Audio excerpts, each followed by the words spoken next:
posedon nga gazetarët dhe jo nga administratorët. Dhe 50 prej tyre janë të poseduar nga grupet e interesit. Pra, shkolla e gazetarisë bën hiperprodhim? Jo. Po? Mendoj që Sandri është duke thënë që... Jo, e kuptoj unë që po thot Sandri, po shkolla vetë, që nëzjerë?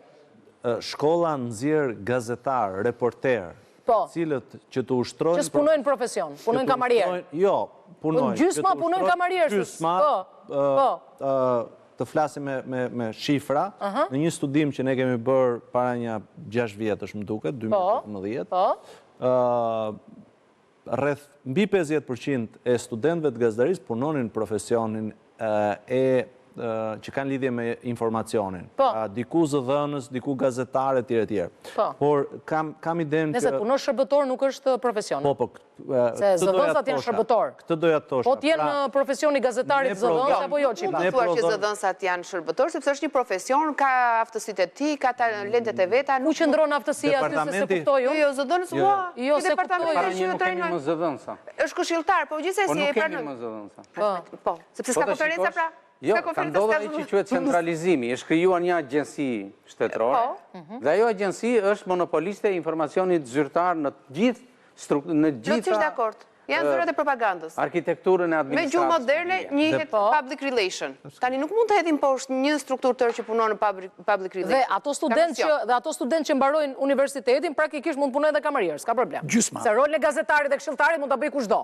Pra, jemi bërë një profesion pa pension, le që jemi pa pension njërë. Edhe këtu kemi më katet tona, dhe kemi më katet tona. Dalim edhe aty, po kemi bërë një profesion që si shoferliku që s'ka më nevoj. Bëjmë një ndarje midis gazetarit si profesion dhe superstrukturës, po ja marë borç. Gazetar quhen ata profesor. Pa tjetër, por gazetari... Ka një emër tjetër që përdorin? Po jo, gazetar quhet, por gazetari mund të jetë një njeri me integritet, por kur shkon brënda superstrukturës, brënda kompanisë mediatike, fuqia, presioni i kompanisë mediatike mund të jetë aq i fort dhe aq i madh sa ta rënoj integriteti. Dhe këtu pastaj vemi tek ai modeli që ju thatë që do doja të kishte kaq shumë Ambrozia. Se ju nuk do donit? Ju nuk do doja, dhe Ambrozia është një nga studentët e departamentit gazetarisë dhe unë e kam drejtuar në diplom, do doja të kishte, po dhe unë besoj që ka. Një sekundë, profesor, se këtu ka plas një debat i madh te çështja Ambrozias. Edhe unë kam shumë dashuri Ambrozian dhe e kam thënë me vite këtë, nuk është se e kam tani për herë të parë.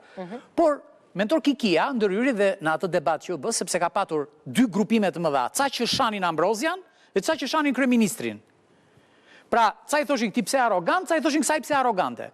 Tani, mentor Kikia në ana profesionale tha, pyetje me spec duhet bëj gazetari. Jo, nuk është gazetari i lirë që të bëj hidhe pritse, nuk ka funksionin e kryeministrit. Ma nuk është votuar për të qenë. Qofse kryeministri nuk ditë përgjigjet, është faj ti. Jo faj i gazetarit. Tani ka dy gjëra. Mentori tha, ja pyetjet që mund të bëheshin, dhe ishin pyetjet tamam me spec, që bën një pyetje dhe s'ka nga taluar. Shiko, një reportere që punon në media në angazhuar, dhe media angazhuar quhet media politike. Po? E bën këtë. Po ne po flasim për konceptin klasik të gazetares që ka më vetësin e të menduarit, të orientuarit dhe të respektivit. Pra nuk është një kah politik. Në konferencën e shtypit nuk je person polemizant, je person reporter në cilësin e kërkimit dhe të zhbirimit të së vërtetës. Po pse, ajo pyetje Boris, tjetër gjë që rrodhi biseda, pastaj rrjedh biseda me pyetje përgjigje. Se në qoftë ti ai që pyet të intimidon, ti do mbrohesh. Edhe unë jam dakord. Se çfarë do bësh?